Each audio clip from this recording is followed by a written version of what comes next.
So we're going to try and get this. Amir and his wife Refka are going to leave on Tuesday, so we're going to try and get this all the stone chip done on this, and it completely in white primer before he leaves. We've got a few more jobs to do, and I think 2 or 3 days will probably crack it, and then we can get it in primer. I had to go out and get some bits and pieces today. As you know, this is our welding setup, and I've got this is the original helmet, or not original, but a helmet I bought some years back, and you can see the size of the actual panel is quite reasonable. It's kind of standard size. And I went out and bought this one, and you can see that panel is much bigger area. I think I paid around about 130, I think 120 or something like that for this one some years ago, and I've just bought this one today. Now this was quite expensive. This was €230, but the quality of this helmet compared to this, they're like chalk and cheese, and I know that's a lot of money, but if you can't see what you're welding, and especially I wear glasses as well, my close-up work is difficult. Long distance I have no problems, but close-up I can't see a lot. But you can see the difference between this helmet. I'll put it down somewhere where I can actually, show it, and you can see, if I pull this up, you can see how the detail in there is much greater. The actual size of the shield itself, and the amount of controls that it's got on it and so on. Not just because it's got a lot of controls, but the actual, from one end of the spectrum to the other, the quality of what you're looking at, and seeing the puddle in the weld, and this all makes a big difference when you're welding.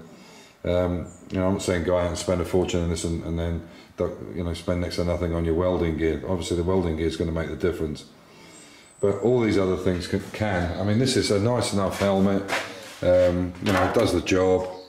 You can see it's pretty dusty that now. It does the job, but trying to actually, what I've found with this one is, now after the last, I don't know, 3 to 4 months, is when you turn it on, even though it lasts for 2 or 3 minutes while you're using it, or you've got the auto masking on it, what happens is when you leave it for a minute or two, and then you put it back on, the settings seem to be a bit different on it. What I'm looking for now is some continuity with these masks. And I didn't buy it just because it had pretty colours on it. I bought it because I want something. That's that's better. The colour is quite nice on it, I have to say. But that wasn't the reason. It's just the transfer. But the quality of the helmet, it makes a big difference. So it's just something else. I mean, you can make do with anything, but if you want to get the welds really good, and you want to see exactly what you're doing, there's nothing worse than using a helmet that's rubbish, or you can't see what you're welding properly. You're basically welding blind, and it does make a difference, the equipment that you have. Anyway, so that's it for now. So we did the underside with it on the jig, and then the inside the arches, and we turn it up the other way so we can get a really good spray. Let's see about now. I'll show you when it's upside down again. Tomorrow we can put it back on the jig for when we paint the rest of it. But that's all the body shuts inside now. It's still wet, as you can see. So it looks nice. I just masked it out, and then we can do the outside. I'll just show you around. You can see the front's all done as well. It's all protected in there. And as I say, I'll show you the arches, or the inner arches. Well, maybe you can see a little bit. I don't know. No, probably not. Anyway, it's all done. So that's ready to go. So tomorrow we can carry on and put the jig back on it and get this. Get the rest of this primer done. Once all this is all finished up, we're just finishing up all this now, the A-frame. In here you can see the lead underneath, but you can see how light the, hang on, I'll try and get that to focus, there we go. You can see how light the the fillers, and that's mostly lead. You know, you can get the lead down to really fine, but you know, to get it as good as filler is a bit more difficult. And there she is. So yeah.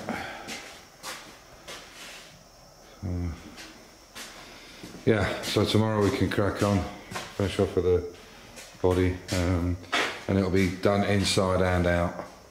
Not tomorrow, but we'll probably get this corner done, maybe one of the quarter panels, possibly inside. We'll see how it goes.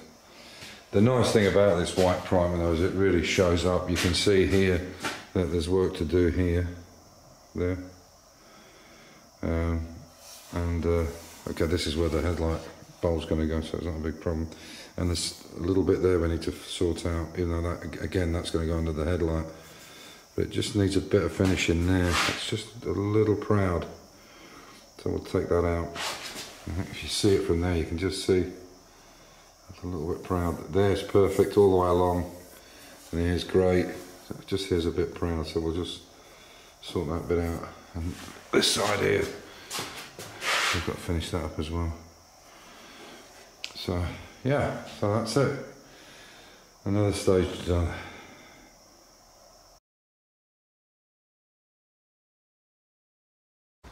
Okay, so this is all that stuff we took off the lawn and a lot of cuttings. And this is for Piper Doug, who's not the only one with hydraulics. Or is it the other word? Dry something. Yeah, you can see got a little system here. Looks quite nice. And then you... Oh, hang on. There we go. And then you got this little handheld thing. So...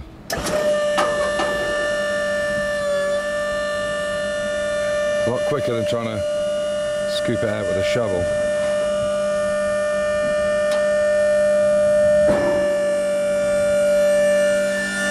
That's quite nice.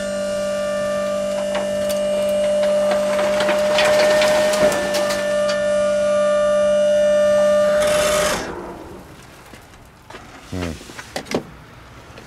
What I have to do now is just pull away.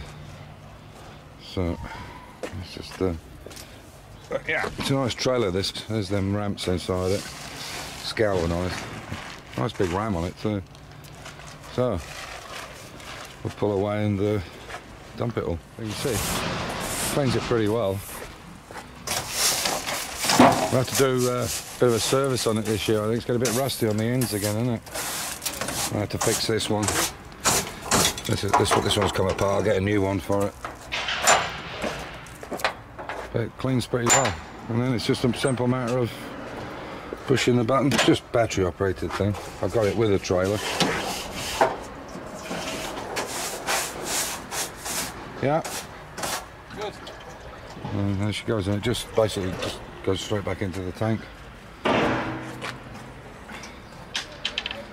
But we like coming here because if somebody comes here and they've got a horse box, they have to empty it by hand, and they're there forever.